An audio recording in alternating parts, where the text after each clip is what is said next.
சுரேன் வணக்கம். வணக்கம். மக்களே வணக்கம். உங்ககிட்ட தான் கேட்கணும். ஓட்டு போடுறதுக்கு எல்லாரும் அவங்க ஊருக்கு போயிருப்பீங்க. ரிட்டர்ன் போயிட்டீங்களா? டிக்கெட்லாம் கிடைச்சுச்சா? பத்திரமா போனீங்களா? அண்டு ரீச் ஆயிட்டீங்களா? ஏன்பா இதெல்லாம் கேட்குற? நீ இவ்வளோ ஒண்ணும் அக்கறையான ஆள்லாம் கிடையாதே அப்படின்னு நீங்க சொல்றது எனக்கு புரிகிறது. எதுக்காக கேட்குறேன் அப்படின்னா, உங்கள்ல பாதி பேர் இன்னும் மறுபடியும் உங்களுடைய வேலை செய்ற ஊருக்கோ, இல்ல எங்கேருந்து வந்தீங்களோ அங்க போய் சேர்ந்தீங்களோ இல்லையோ அப்படின்னு தெரியறதுக்கு முன்னாடியே, நம்ம சின்னவர் துணை முதலமைச்சர் ம். குளு குளு சுற்றுப்பயணம். ஆமா. சென்னை ரொம்ப சூடாகி இருக்கிறது. கவுண்டமணி ஒரு படத்துல யமதர்மரார் வருவாரு தெரியுமா? குளு குளு ஏதோ ஒண்ணு சொல்லுவாரு. ஐஸ்கிரீம் அந்த மாரி. சென்னை ரொம்ப சூடா இருக்குது. நான் வேற ஒரு 10, 15 நாள் வெயில்ல பிரச்சாரம்லாம் பண்ணிட்டேன். ம். அதனால நான் வந்து குளு குளுன்னு இப்ப உடனடியே ஃபாரினுக்கு பறந்து போய் எங்கேயாச்சும் இருந்தா தான் சரி வரும் அப்படின்னு சொல்லி சுற்றுப்பயணம் போறதுக்கு விமான நிலையத்துக்கு வந்து கிளம்பிட்டாருங்க. யுஎஸ் அப்படின்னு கேள்விப்பட்டேன். யுஎஸ்ஆ, லண்டனான்னு தெரியல. இதுல மேட்டர் என்ன தெரியுமா? இன்னைக்கு தான் அந்த நியூஸ் வருது. நேத்தா முந்தா நேத்தா நான் பேசுறேன் பிரதர் ஒருத்தர்கிட்ட. சினிமா இண்டஸ்ட்ரியில இருக்கிற ஒருத்தர்கிட்ட நான் பேசுறேன். அவரு சொல்றாரு, தம்பி நீங்க வேணா பாருங்க. போலிங் முடிஞ்சு ரிசல்ட்டுக்கு முன்னாடி எலெக்ஷன் இது உதயநிதி வெளிநாட்டுக்கு கிளம்புறாரு. நீங்க வேணா பாருங்களேன். இவங்க வெளிநாட்டுக்கு கிளம்புறாங்க அப்படின்னா, இவங்க தோக்கறது இன்னும் ஒரு பெர்சன்டேஜ் வாய்ப்பு அதிகம்னு நீங்களே கெஸ் பண்ணிக்கங்க. அப்படின்ற மாதிரி ஒரு பிட்ட போட்டாரு. என்னங்க லாஜிக் இது? இவங்க வெளிநாட்டுக்கு போறது, தூக்குறது பரவாயில்ல. அவர் லாஜிக் நான் ஏத்துக்கிறேன். அவர் லாஜிக் நல்லா இருக்கு அந்த லாஜிக். வெளிநாட்டுக்கு ஃபிளைட் ஏறுறாங்கன்னா, இவங்க தோக்கறதுக்கு கொஞ்சம் வாய்ப்பு அதிகம்ன்ற மாதிரி நீங்களே கெஸ் பண்ணிக்கங்க அப்படின்னு சொன்னாங்க. என்னன்னு தெரியல. பார்த்தா இன்னைக்கு சொன்ன மாதிரியே காலையில வெளிநாட்டுக்கு போற நியூஸ் வருது. ரைட்டு. அது ஒரு பக்கம் இருக்கட்டும். சும்மா தேவையில்லாத ஹைப் எல்லாம் நான் கிரியேட் பண்ண விரும்பலைங்க. இப்பயும் சொல்றேன் 50-50 அந்த மைண்ட் செட்ல இருங்க. ஆட்சி மாற்றமும் வரலாம். திமுக கூடயே சேர்ந்து நம்ம குப்பையும் கொட்டலாம். எதுக்கும் நீங்க ரெடியா இருங்க. பார்த்துப்போம் மக்கள் என்ன தீர்ப்பு எழுதியிருக்காங்கன்னு சொல்லி எண்ணி பார்த்தாதான் தெரியும். போடுவோம் ஓட்டை, புடிப்போம் கோட்டை. எப்படி? அதெல்லாம் போட்டாச்சு. கோட்டை ஓட்டை போடுவோம். கோட்டைய போடுவோம் ஓட்டை, கோட்டையை எடுத்துப்போம். கோட்டையை பிடிக்கிறது மிஸ் ஆச்சு. நம்மள மாதிரி ஆளுங்க எல்லாம் வேற ஒண்ணு பிடிச்சிருவாங்க. என்ன பண்றது? மக்கள் புரிஞ்சுப்பாங்க. அதை மக்கள் துணை இருப்பார்கள். நான் சொன்ன சென்டென்ஸ் உங்களுக்கு புரியல, மக்களுக்கு புரிஞ்சிருக்கும் பாருங்க. அடுத்ததாக ஒரு சீரியஸான செய்தி அல்லது கொஞ்சம் கூர்ந்து கவனிக்க வேண்டிய செய்தி. இதே சேனல்ல ஒரு 4 நாளைக்கு முன்னாடி, அதாவது ஓட்டிங்க்கு ஒரு 3 நாளைக்கு முன்னாடி நம்ம பேசின வீடியோல ஞானசேகரனுக்கு வலிப்பு வந்துருச்சு. அண்ணா பல்கலைக்கழக இஷ்யூல 30 வருஷம் ஜெயில் தண்டனை நினைக்கிறேன். அந்த ஞானசேகரனுக்கு கரெக்டா எலெக்ஷன் நெருக்கத்துல வலிப்பு வந்துருச்சுன்னு சொல்லி ஸ்டான்லி மருத்துவமனையில அனுமதிச்சிருக்காங்க. ஆனா ஏடிஎம்கே வந்து ரொம்ப கடுமையா சந்தேகப்படுது. அவங்க அபிஷியல் ஹேண்டல்லே இது போட்டாங்க. சந்தேகப்படுது. எதனா ஆச்சுன்னா, ஞானசேகரனுக்கு எதனா ஆச்சுன்னா அதுக்கு ஸ்டாலின் தான் பொறுப்பு, திமுக தான் பொறுப்புன்னுலாம் அறிக்கை விட்டுருக்காங்கன்னுலாம் சொன்னோம் இல்லையா ப்ரோ?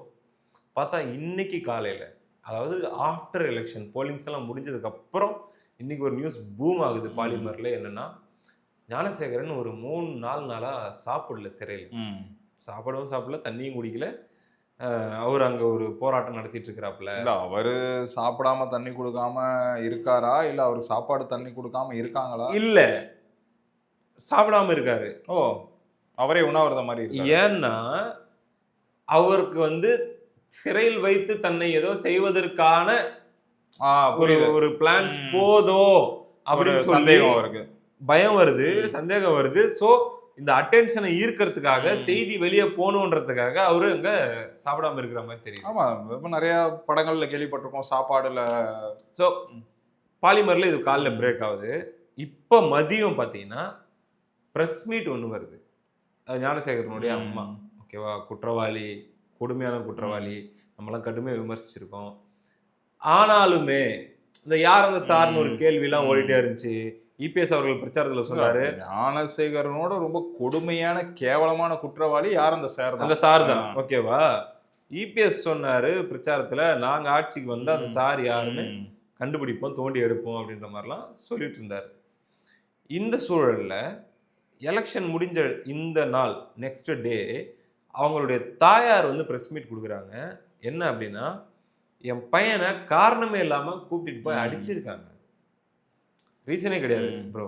விசாரணை கைதியா இருந்தா அடிக்கிறது ஒரு லாஜிக் இருக்கு, புரியுது. அடிக்க கூடாது சட்டப்படி. பட் ஒருத்தங்கிட்ட இருந்து ஏதோ ஒரு உண்மையை வாங்குறதுக்காக அடிக்கிறாங்க. விசாரணை கைதினா கூட ஒரு காரணம் புரியுது. இல்ல நீங்க தண்டனை கைதி அடிக்க கூடாதுங்கிறது வேற வேற குற்றத்தை பின்னணியை கொண்டு இந்த மாதிரி குற்றத்துக்கு அடிக்கலாம். நான் அது வந்து அடிக்கலாம் தான் நான் சொல்ல வரேன். அது போக நீங்க இப்ப சொல்லுங்க. சொன்ன மாதிரி அவருக்கு எல்லாமே முடிஞ்சு இடத்தை கொடுத்தக்கப்புறம் இப்ப ஏன் அடிச்சிருக்காங்கிறது தான் கேள்வி. எனக்கு என்ன தெரியுமா ப்ரோ, எனி கிரைம் நீங்க ஒரு விஷயத்துல வந்து புருட்டாலிட்டிய நியாயப்படுத்தினீங்கன்னா அது நாளைக்கு பேசினாங்கன்றதுக்காகவும் அடிக்கிறது அப்படிங்கிற இடத்துல போய் நிற்கும். ஸோ நான் பொதுவாகவே சட்டத்துக்கு உட்படாத எந்த விதமான ஆக்ஷனையும் நான் சப்போர்ட் பண்ண மாட்டேன். அது எந்த குற்றவாளியாக இருந்தாலும் சரி. தூக்கு தண்டனை கூட நீ சட்டப்படி தூக்கில் போடுன்னு தான் நான் சொல்லுவேன். இது என் பார்வை. ஓகேவா? அதுக்கு முரண்படலாம். ஸோ இந்த இடத்துல என்ன ஆகுது அப்படின்னா, காரணம் இல்லாமல் அப்பப்போ கூட்டு போய் அடிக்கிறாங்க. ஸோ என்னை சுற்றி ஏதோ ஒரு மரண கிணறு தோண்டப்படுவது போல, ஒரு மரண வலை பின்னப்படுவது போல நான் உணர்கிறேன் அப்படின்னு சொல்லி ஞானசேகரன் தரப்பு சொல்லியிருக்கு. அதை அவங்க அம்மா இன்னைக்கு வந்து பிரஸ் மீட்ல சொல்றாங்க. ஏர்போர்ட் மூர்த்தி அண்ணன் இவங்கெல்லாம் கூட போயிருக்காங்க. இது இன்னைக்கு ஒரு மிகப்பெரிய பேசு பொருளா மாறி இருக்கு. ஏன்னா ஏன் எலெக்ஷனை முன்னிட்டு அல்லது எலெக்ஷனை தொடர்ந்து ஞானசேகரன் தன்னுடைய உயிருக்கு ஆபத்து இருப்பதாக ஏன் உணர வேண்டும்? ஏன்னா இவ்வளோ நாளா அந்த ஃபீலிங் இருந்திருக்காது. இப்போ கிட்ட நெருங்க அந்த உணர்வு வருதுன்னா ஏதோ நடக்குது தானே அர்த்தம். ஆட்சி மாறுச்சுன்னா தனக்கு அல்லது ஆட்சி மாறி இந்த விசாரணை வேற ஒரு கோணத்தில் ஒருவேளை மீண்டும் போனாலோ அல்லது வேற மாதிரி போனாலோ யாராச்சும் மாட்டிப்பாங்கன்னு பயப்படுற சார் இருப்பாங்கல்ல, அந்த சாருடைய பிரஷரா இப்படிலாம் ஆங்கிள்ஸ் இதுல போகுதுன்றது. ஆட்சி மாற்றம் வந்தால் ஞானசேகரனே ஒத்துக்கொள்வார் அந்த சார் யாருன்னு. அதுவும் இருக்கு, பயம் இருக்காது அந்த டைம்ல. புரியுதா? ஒத்துக்கிட்டா தண்டனை குறையும் ப்ரோ. இப்போ பயம் இருக்கும். ஆனா ஆட்சி மாற்றம் வந்தக்கப்புறம் அவர் ஒத்துக்கலாம், அதுக்கான வாய்ப்பு அதிகம். ஒத்துக்கிட்டா தண்டனை குறையறதுக்கு ஒரு வாய்ப்பு இருக்குல்ல, அதையும் நீங்க பாருங்க. இன்னொன்னு இவங்க தெளிவா சொல்றாங்க, ஏடிஎம்கே வந்தா நாங்க அந்த சார் யாருன்னு விட மாட்டோம். அப்போ அந்த சார் அவர் எந்த கட்சி சார்ந்தவர்னு நமக்கு தெரியாது. அந்த சார் சார்ந்த கட்சி இந்த வாட்டி தோத்துருவோன்னு பயப்படுதோ? இந்த ஆங்கிள் யோசிங்க. கண்டிப்பா இருக்கலாம். என் உயிருக்கு ஆபத்துன்னு சொல்லி எலெக்ஷன் முடிஞ்ச உடனே ஞானசேகரன் சொல்றதுக்கும் அந்த சார் ஒருத்தர் இருப்பார்ல, அவர் சார்ந்த கட்சி தோத்துருவோமோ, அதிகாரம் வேற பக்கம் போயிருமோன்னு பயப்படுறதுக்கும் நடுவில் இதெல்லாம் லாஜிக் இருக்கா? இருக்கலாம் இருக்கிறதுக்கான லாஜிக் அதிகமா இருக்கு. ஸோ இந்த செய்தி இன்னைக்கு ஒரு பேசு பொருளாக மாறி வருகிறது. இல்லை, நான் வந்து ஞானசேகரன் ரொம்ப சேஃபா இருக்கணும், கவர்மெண்ட் சேஃபா வச்சுக்கணும். கவர்மெண்ட் மாறினா உண்மை வெளில வரணும், அந்த மாதிரி சார்கள் தண்டிக்கப்படணும். சரியா? நீதி கிடைக்கணும்னா பொறுத்திருந்தாலும் நீதி கிடைக்கும். நான் வெயிட் பண்றேன். எப்படி நம்ம சென்னையில பல விஷயங்களை பண்ணோம், இந்த அண்ணா யூனிவர்சிட்டி இது நான் ரொம்ப வெயிட் பண்ணி எதிர்பார்க்கிற ஒரு இது. ஏன்னா நீதி கிடைச்சே ஆகும். ஒன் டைம் இன்சிடென்ட் கிடையாது, பல தடவை நடந்த இன்சிடென்ட்ல. இல்லை, அது வந்து அந்த நரேஷனே அதை பற்றி பேசவே முடியாது வெளியில. அந்த மாதிரி ஒரு சூழ்நிலையில நடந்த விஷயம் அது. பார்ப்போம், பொறுத்திருந்து பார்ப்போம். ஆனா இப்பயும் சொல்றேன், ஆட்சி தப்பி தவறி ஞானசேகரனுக்கு ஏதாச்சும் ஆயிடுச்சுன்னா முழுக்க கவர்மெண்ட் இன்னும் பெரிய அளவுல இந்த பிரச்சனை ஏடிஎம்கே சும்மா விடாது. ஏடிஎம்கே சும்மா விடவே விடாதுன்னு தான் நான் இந்த விஷயத்தை நம்புறேன். மற்ற எதிர்கட்சிகளும் இதுல எல்லாருமே குதிக்கணும்னு தான் கண்டிப்பா நான் ஆசைப்படுறேன். ஸோ இது ஒரு விஷயமா இந்த இடத்துல நம்ம பார்க்கணும். அடுத்ததாக போன வீடியோவுடைய தொடர்ச்சி மாதிரி கொஞ்சமா பேசுவோம், இந்த விஜய் ஃபேக்டர். ஏன்னாங்க நான் வெளிப்படையா ஒத்துக்கிறேங்க. சரியா? நீ இந்த கட்சி பயாஸ், அந்த கட்சி பயந்து போயிருக்கிறது உண்மைதானே, ஒத்துக்கங்க. திமுகவோ அதிமுகவோ பாஜகவோ காங்கிரஸோ யாராக விஜயால யாருக்கு டேமேஜ் வரப்போகுது அப்படின்னு சொல்லி எல்லாரும் பயந்து போயிருக்கிறது உண்மையா இல்லையா? இல்ல, அது கண்டிப்பா அது உண்மை இல்லாம எப்படி இருக்கு? என்ன நடக்க போது, விஜய் என்னதான் பண்ண போறாப்ல விஜய்க்கே தெரியாது. நான் நினைக்கிறேன் தெரியாது, அவருக்கே தெரியாது. ஒரு படத்துல, தமிழ் படத்துல தான் வரும், உன் ஆளை பார்த்தா எதிரிகளுக்கு தான் பயம், என் ஆளை பார்த்தா எனக்கே பயம். அந்த மாதிரி விஜய்க்கே தெரியாது என்னடா நான் பண்ண போறேன் இந்த வாட்டி அப்படின்ட்டு. அப்படி இருக்கு, அந்த இடத்துல இருக்கு. ஸோ என்ன இம்பாக்ட் வரப்போகுதுன்னு தெரியாது. உண்மையிலே எல்லாரும் நம்மளுக்கு அடியா அவனுக்கு அடியா, அவனுக்கு அடியா நம்மளுக்கு அடியா அப்படின்னு தான் இருக்காங்க. இதுல நேஷனல் மீடியா டிபேட் ப்ரோ. இங்க லோக்கல் மீடியால உருட்டிட்டு தான் இருப்பாங்க, உங்களுக்கு தெரியும். ஆமா, வாட சொல்லுவாங்க 5 பேரு. ஒரு ஆளு வந்து பாவம் ஏதோ ஒரு அப்புறாணியா வந்து ஒரு ஆள் மாட்டிக்குவோம், மீதி 4 பேர் ஒரே டீம் போட்டு கும்பிடுவாங்க, ரேக் பண்ணுவாங்க, ரேக்கிங் பண்ணுவாங்க. நெறியாளரும் கூட சேர்ந்துப்பாரு. இங்கதான் இப்படி இருக்குன்னா இதே மூட்ல நேஷனல் மீடியாவுக்கு போயிட்டாங்க. ரிபப்ளிக் டிவி அந்த ஆள் நல்லாவே கலாய்ப்பாங்க. சரியா, அவர் நடுநிலையான ஊடகவியலாளர் நான் சொல்ல, எல்லாரையும் போட்டு அவருக்கும் ஸ்டாண்ட்ஸ் எல்லாம் இருக்குது, நிறைய நரேட்டிவ் இருக்குது. இந்த பர்டிகுலர் விஷயத்த சொல்றேன். டிஎம்கே கலாச்சி தள்ளிட்டாங்க.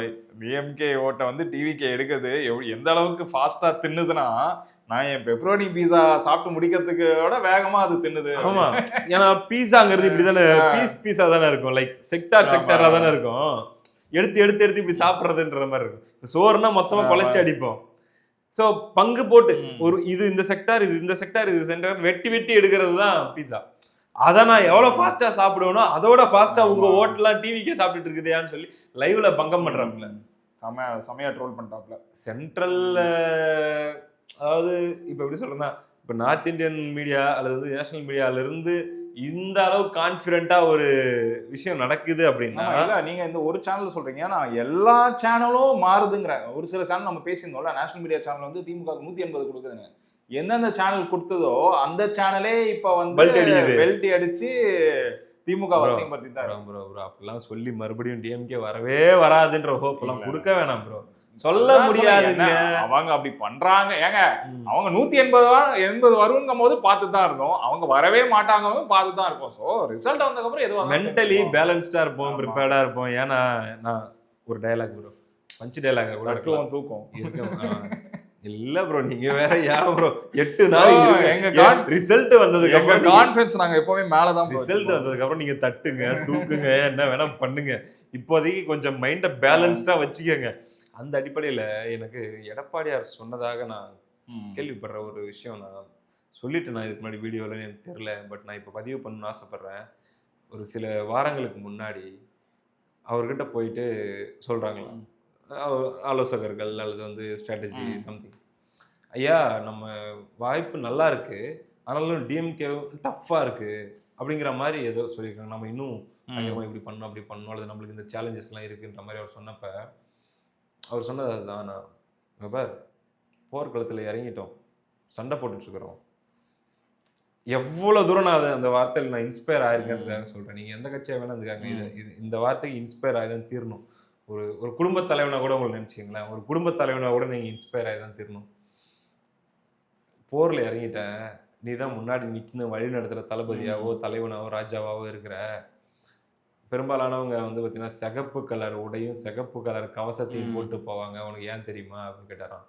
உங்களால் நம்ப முடியுதா? இது எடப்பாடியார் சொன்னது, அவருடைய ஸ்லாங்கில் அவர் சொல்லியிருப்பாரு, பட் கான்டெக்ஸ்ட் ஏன் தெரியுமா, எத்தனை வெட்டு விழுந்தாலும் எத்தனை இடத்துல கிழிஞ்சாலும் ரத்தமே ஒழுகுனாலும் அது ரத்தம் தான் வெளியே தெரியக்கூடாது, அது தெரிஞ்சா மொத்த பேரும் பயந்துருவான். உன்னை நம்பி பின்னாடி வந்துட்டு இருக்கிற அல்லது உன்னை நீ ஜெயிச்சிருவேன்னு நம்பி உன் பின்னாடி வந்துட்டு இருக்கிற, உன் கூட வந்துட்டு இருக்கிற மொத்த படையும் பயந்துரும், உன் நாடு பயந்துரும். அதுக்காக உனக்கு ரத்தம் வழிஞ்சாலும் வெளியே தெரியாத மாதிரி உடைய அணிஞ்சிக்கிட்டு நீ சண்டை போடணும் அப்படின்னு சொல்லி சொன்னாராம். எனக்கு அது வந்து எப்படி எப்படியோ என்னை திங்க் பண்ண வச்சுச்சு. ஒரு ஒரு குடும்ப தலைவனாக, ஒரு மகனாக, ஒரு தந்தையாக, ஒரு கணவனாக என்ன பல வகையில் அந்த வார்த்தை என்ன அப்படிதான்டா நம்ம இருக்கணும் அப்படின்ட்டு. ஸோ கவர்மெண்ட் விஷயத்திலேயே நான் அதுதான் சொல்றேன், கான்ஃபிடண்டா இருக்கும், மாறும், மாற்றம் வரும்ட்டு. இல்லைனாலும் சிகப்பு சட்டை போட்டு சண்டையில் இறங்கிட வேண்டியது. இல்ல அவரு ஒரு எதிர்கட்சி தலைவரா, ஒரு கட்சியோட தலைவரா அவர் சொல்றாரு, எந்த கவசம் எதுவுமே இல்லாம மக்கள் சண்டை போட்டுட்டு இருக்காங்க எவ்வளவு பேரு, சரியா? அதனால அவங்க சண்டை போடுறதெல்லாம் வேஸ்டா போகாது, எடப்பாடியார் அவர்கள் சொல்றதும் தப்பா போகாது, கண்டிப்பா ஆட்சி மாற்றம் உண்டு. புரியுது, அவர் சொன்னது எல்லாத்துக்கும் ரெடியா சண்டை போட்டா இப்படி போடணும்டா அப்படின்னு மோட்டிவேட் பண்றதுக்காக அவர் சொன்னது. ஸோ அதுதான் நான் என் லைஃப்லயே ஒரு லெசனை எடுத்துக்கிறேன். அப்படின் போது ஈவன் இந்த எலெக்ஷன் ரிசல்ட்ல கூட இந்த 8 நாள்ல நான் தேவையில்லாத ஹைப் பண்ணவே விரும்பல, எதுக்கும் ready, hope for the best ஏற்கனவே சொல்லிட்டேன், அதனால வேலை விட்டுருங்க, சரியா? Prepare for the worst. So இப்படியே இருப்போம். இதெல்லாம் தாங்க நகர்வுகள். நீ ஒரு பக்கம் வெளிநாடு பயணத்துக்கு தயாராகிறதையும், இன்னொரு பக்கம் ஞானசேகரனுடைய ஸ்டேட்மெண்ட்டையும், இன்னொரு பக்கம் இந்திய அளவில் நேஷனல் மீடியாலாம் ஸ்ட்ராங்கா கான்ஃபிடென்ட்டா உங்களுது தான் கட் ஆகுதுன்னு சொல்றதையும் பார்க்கும்போது ஒரு ஹோப் சின்னதா வருது. எனக்கு இன்னொன்னு என்ன தெரியுமா, இப்போ இவரு நம்ம ஒயிட் பிச் ஸ்டாலின் அவர்கள் இருக்காரு, பஸ்ல போய் ஏறினாரு, டீக்கல்ல போய் டீ குடிச்சாரு, கொடைக்கானல் பேசினாரு. இல்லங்க இப்போ ஒரு 2-3 நாள் பண்ணலாம்ல, அத எலெக்ஷன் டைம்ல பண்ணீங்க, இப்ப போய் கொஞ்சம் போயிட்டு எங்கப்பா நீங்க போட்டீங்களோ இல்லையோ நன்றிங்க, ஒரு டீ கடையில போய் நன்றி சொல்லலாம். டீ கடைப்பா எனக்கு டீ கொடுத்த அன்னைக்கு என்னதான் இருந்தாலும் வீட்டுல பிளாஸ்க போட்டு எடுத்து குடிச்சேன், ஆனாலும் உன் கடையில உட்காந்து குடிச்சேன் அதுக்கு நன்றி சூப்பர் அப்படின்னு சொல்லலாம். அதெல்லாம் இப்பெல்லாம் சொல்ல மாட்டாங்க. இதெல்லாம் டிராமா, இதெல்லாம் வேற ஏதாவது கட்சிக்காரங்க பண்ணாங்களா? எதிர்கட்சி தலைவர் பண்ணாரா? புறாக்கறி கூட இல்ல சாப்பிடலாம். விஜய் வந்து போயிட்டு பண்ணாரா? அந்த மாதிரி டீ கடையில உட்காந்து வாக்கிங் போயிட்டு பஸ்ல ஏறி பஸ்ல எப்படி இருக்கு அப்படின்னு கேட்டாரா அவரு? பஸ்ல கூட போலாம். ஓகே பாப்போம். பஸ்ல கூட போயிட்டு ஒருத்தர் வெளிநாடுங்க, ஜூனியர் ஆர்டிஸ்ட் அங்க இருந்தாலும் இவர் வெளிநாடு, அடிச்சவங்களுக்கு நன்றியா சொல்லலாம் போயிட்டு. இவர் கொடைக்கானல்ன்ற மாதிரி தகவல் வருது. சாப்ஸ் வந்து இன்னைக்கு பார்க்கணும், இது மட்டும் சொல்லி முடிச்சிடலாம். கலாட்டாலன்னு நினைக்கிறேன். ஏய்ப்பா மனசாட்சியா இருங்க, கலாட்டால ப்ரோ நியூஸ் கார்டில் அந்த வீடியோ ஒரு கார்டு மாதிரி போட்டு அதுலேயே வீடியோ போடுவாங்களா, அதில் பந்தாவே இல்லாமல் எளிமையாக வந்த சபரீசன். என்ன ப்ரோ ஆனா கையில இருக்கிற வாட்ச் மட்டும் எவ்வளவு சொன்னீங்க? 1.5 கோடி. நான் அது சொன்னது. என் வாட்ச் எவ்வளவு தெரியுமா? என் வாட்ச் எவ்வளவு தெரியுமா? எனக்கு தெரியல. உங்களுக்கு இன்னொரு நியூஸ் தெரியுமா? இது சரி கரெக்டா பொய்யாலாம் எனக்கு தெரியாது. 33 கோடி ரூபாய்க்கு ஒரு வாட்ச் வச்சிருக்காராம். வேற லெவல். என் வாட்ச் எவ்வளவுன்னு கேட்காம மாட்டீங்களே ப்ரோ? சொல்லுங்க. 450 ரூபா. ஓகேவா? இந்த வாட்ச் வந்து 450 யூரோஸா? இல்லைங்க, $450. INR. ஓகேவா? இந்த வாட்ச்ல டைம் எவ்வளவு தெரியுமா?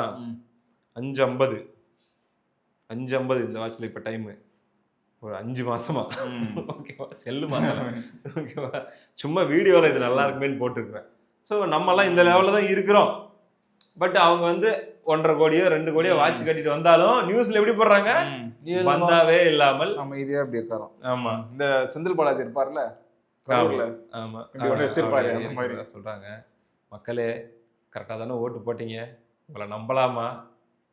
ஒரு மாதிரி உங்களுடைய அமைதி தான் ஒரு மாதிரி பதட்டத்தை. மக்கள் என்னமா சொல்ல போறாங்க May 4th இது எப்படி இருக்கு அப்படின்னு சொல்ல போறாங்க. அப்படி மட்டும் நீங்க சொல்லுங்க.